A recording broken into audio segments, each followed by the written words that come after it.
it. Whereas you look at Trump and what you're saying about the folks on the mega right, I would challenge you on that, Chris. I get where you're coming from, and Trump can crush any politician.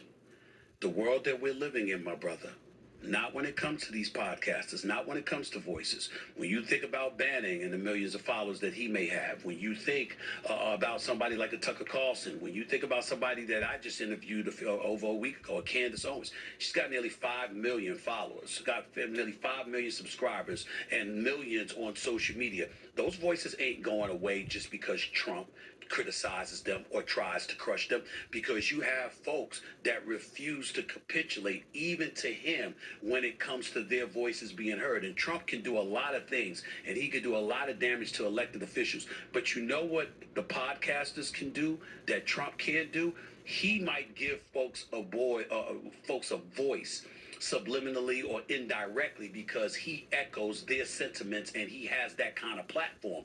But podcasters can literally give you a voice because they can put you on a microphone and let you speak to their audiences while they're talking directly back at you, and suddenly you find yourself like-minded and you're not going away. That's the world that we're living in.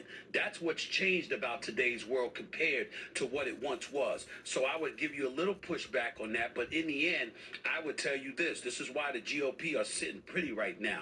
It's not just because of the power that they have in office with a president that won the popular vote, the electoral college vote in every swing state, and increased with black voters, young voters, Hispanic voters, etc. It's also because their voices are resonating better. If you look at a lot of voices on the GOP side, they're a lot more popular than the voices on the left. So the left is going to have to figure that out. They're going to have to gain or elevate in the realm of populism in order to ultimately resonate and really make a dent to the way and in the fashion that they're hoping to do so. If they don't pull that off on a national scale, if they don't pull that off, it's going to amount to nothing. They'll lose the midterms. They'll lose the general election in 2028. Magnified minorities dominate our politics now. You have 5-6 million people watching you. You're not in great shape as a network television show, but as a podcast, you're hegemonic. Right.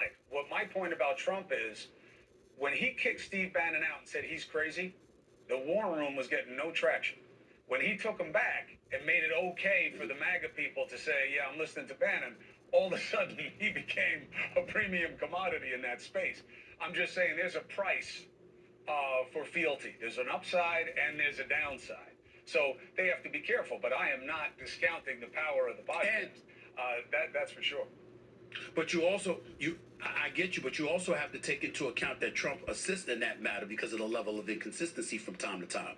Once upon a time, he's campaigning, he's coming across as somebody that's nationalistic, that's not interested in engaging in wars or anything of the sort. Right. Suddenly, that has changed. We think about him and what he said. He's talking about, federal holidays and how people aren't working. What is the day that he chooses to echo that sentiment? It's on Juneteenth. By the way, in 2020, he was campaigning with the black community, talking about how he wanted to make Juneteenth a federal holiday. So he's learning. I shouldn't say learning because he's pretty much mastered doing what's politically expedient. But in the process, what he's giving way to is the level of consistency he was once known for in terms of his verbiage with his followers and his constituents. He doesn't seem to be as consistent as he was before, which means one thing above all else: he's feeling himself.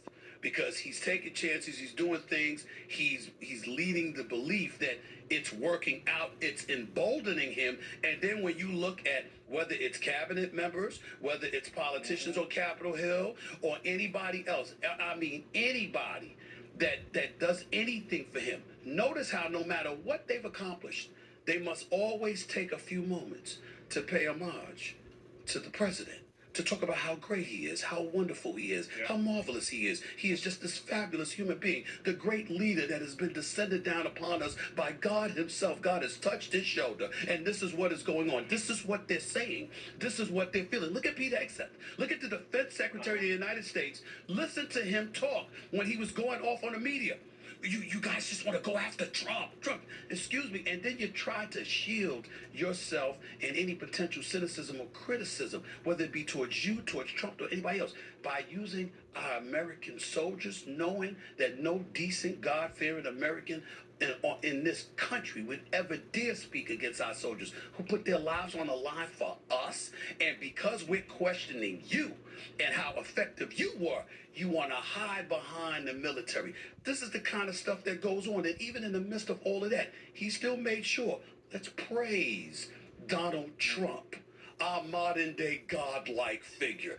This is how they're rolling right now. So if you're noticing it and I'm noticing it, you know Trump is, and you know how that makes him feel. And if that makes him feel that good and that much more emboldened, who knows what mistakes he may make down the road in going against that very base who has supported him. Because instead of needing their support, he's convinced they'll need him. And who knows what that will lead him to do. That's what we need to keep a watchful eye on.